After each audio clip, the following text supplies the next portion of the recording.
L'association départementale des PEP 36 a la particularité de porter le service CRIA 36. C'est le Centre ressources, illettrisme et analphabétisme. À travers ce service, nous sensibilisons aux problématiques en lien avec les savoirs de base et tout naturellement, on en vient à l'accès pour tous aux usages de base du numérique et à l'autonomie des personnes. Grâce au partenariat de la Fédération des PEP et de l'Agence nationale de lutte contre l'illettrisme, grâce au financement de la Fondation Lancôme, nous avons expérimenté un premier atelier numérique en 2019 appelé Un déclic pour un clic. Cet atelier tient compte des difficultés de chacun, des besoins, des attentes, très individualisées.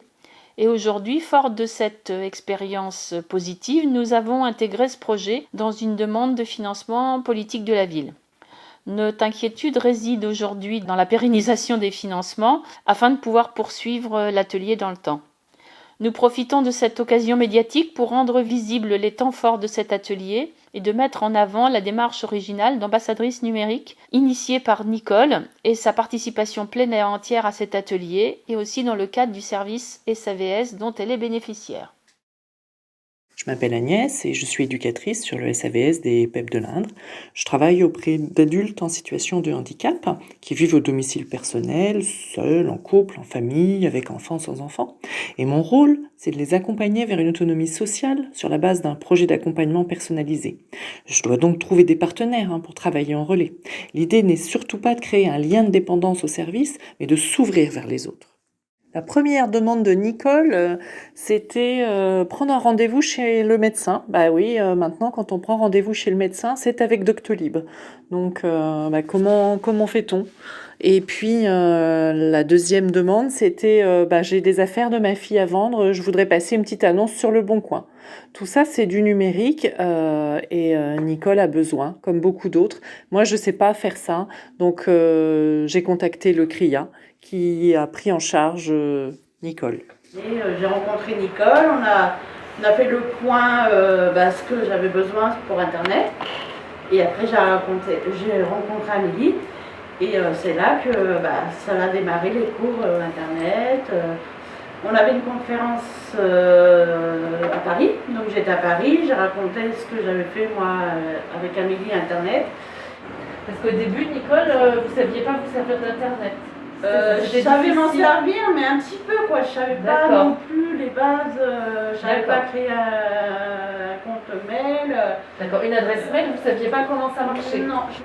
Comment télécharger des films. Voilà, télécharger des films ou télécharger l'antivirus aussi, ça je savais pas faire. Ce qu'on peut dire, c'est que la première fois qu'on s'est vu avec Nicole, on n'a pas commencé tout de suite. Non. On a fait le point, ce qui était plus important. Je fais déjà ma petite liste avec Nicole quand je l'avais rencontrée. Je dis voilà, il y a ça, il y a ça, il y a ça. Quand la première fois, quand on se rencontre, ce que je demande toujours, c'est qu'est-ce que vous arrivez à faire tout seul et qu'est-ce qui est un petit peu difficile et qu'est-ce qui est très difficile. Et ensemble, on essaye de trouver comment on va faire pour que ce soit plus facile et que vous arriviez surtout à le faire quand moi je ne suis pas là. Je m'occupe des ateliers numériques, c'est-à-dire que j'accompagne les personnes comme peut-être vous, comme Nicole et puis comme Séverine, Gwenaëlle et Oscar, pour réapprendre à utiliser le téléphone, l'ordinateur, tout ce qui nous permet d'être connectés. La richesse du CRIA 36, c'est d'aller au-delà d'un simple apprentissage technique au numérique. Les formatrices, par leur connaissance du public, par l'accueil personnalisé réservé, par la mise en confiance, arrivent à développer des projets bien plus importants avec les usagers. Par exemple, Nicole, à sa demande, a mis en place des livrets thématiques pour répondre aux interrogations de sa fille de 6 ans. Et bien, grâce à ce support, un véritable lien, une complicité s'est nouée entre la fillette et sa maman. Et Nicole a réussi, avec le soutien du CRIA, à lever ses crânes sur sa capacité à la parentalité.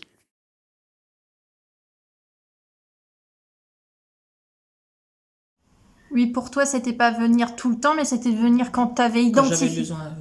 Quand j'avais besoin quand j'arrivais pas à des trucs, j'appelais Amélie pour demander quel rendez-vous qu'on pouvait prendre et puis quel jour et puis.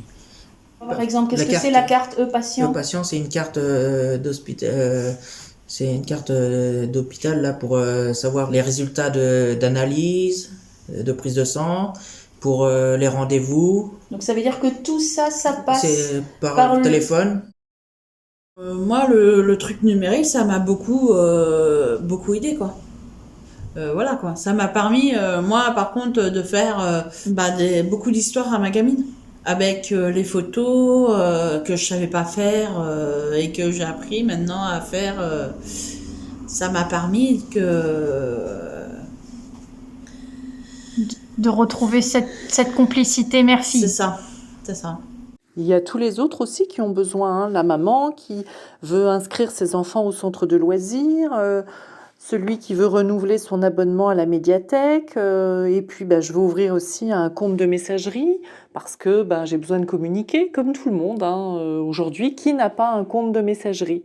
Faut que aussi les personnes en situation de handicap puissent avoir accès, comme tout le monde, puisque maintenant c'est une manière de communiquer. Faire des recherches sur internet. Moi, je savais pas non plus. J'avais pas d'ordinateur, là j'en ai un parce que mon mari m'en a acheté un. Mais sinon, moi je me servais aussi du portable, mais le portable je savais pas m'en servir. Pas Juste beaucoup me plus. rappeler, Oui. c'est tout. Donc, Qu'est-ce qu'elle te disait alors qui a éveillé ta curiosité? que c'était intéressant de faire des recherches pour les papiers, pour internet, pour les photos, pour les jeux. Maintenant, je sais installer mes jeux sur mon portable. Nicole, elle s'est transformée depuis ses premiers pas avec le CRIA, hein. Elle ne pensait pas avoir cette capacité d'apprentissage, ni même accompagner les autres vers cet apprentissage. Elle a pris confiance en elle et elle est fière de son parcours aujourd'hui. Maintenant, si Nicole elle est à côté de moi pour en parler, c'est parce que maintenant elle a appris plus. Et il y a des choses qu'elle sait, plus de choses qu'elle sait faire toute seule. La mission de Nicole maintenant, c'est de venir avec moi, rencontrer les personnes comme Agnès, rencontrer d'autres personnes qui vous aident, mais aussi vous rencontrer vous pour expliquer comment elle a appris et expliquer ce qu'elle a fait et puis vous dire que c'est possible d'apprendre et qu'on a le temps, on n'est pas pressé. Et le Covid est arrivé avec tout son lot de problèmes, hein. Donc comment faire passer une info ou des documents rapidement quand l'éducatrice est loin ou en télétravail ou qu'elle ne peut pas se déplacer? Comment aussi briser cet isolement avec sa famille, ses amis? Donc on s'est aperçu quand même que beaucoup d'usagers étaient équipés, ils avaient tous un téléphone, un PC, une tablette. Par contre, ils ne savaient pas les utiliser. Donc dès qu'il a été possible, le CRIA a mis en place des ateliers individuels, semi-collectifs avec le SAVS pour développer tous ces outils, Skype, WhatsApp, parce que l'urgence, elle était là, à ce moment-là. Eh ben c'est bon, vous voyez là que vous avez un petit rond vert à côté de CRIA numérique. C'est vrai, même si on est loin, t'arrives mieux à comprendre? J'arrive mieux à comprendre. Tu vois, tu m'expliques bien comme il faut. Comme là, j'avais pas bien compris. C'est vrai, il faut m'expliquer assez longtemps. Eh ben c'est... Non, j'arrive. Oui, mais là, t'as vu tout ce que tu as fait aujourd'hui, c'est bien, hein? Eh oui, moi, je suis contente de moi. Bah c'est bien ça. Bravo, Maryse. Je vais dire à ma belle-sœur, tu vois, je suis arrivée. Bah ouais. Mais là, c'est pas facile parce qu'en plus, on n'est pas à côté, toi et moi. C'est primordial de poursuivre cet atelier, hein. Tous les mois, il y a de nouveaux usagers qui entrent au SAVS et qui ont besoin de cet apprentissage, hein. D'ailleurs, les usagers ont commencé à emmener leurs collègues de travail, leurs compagnons sur l'atelier, hein. Ce qui est fait aujourd'hui sur le secteur de Châteauroux doit pouvoir se mettre en place sur le reste du département. Il ne faut pas oublier que le 36, c'est un département rural, où l'isolement est très fort. Aujourd'hui, tout passe par le net. Le numérique, c'est vraiment une des clés de l'insertion dans la société actuelle.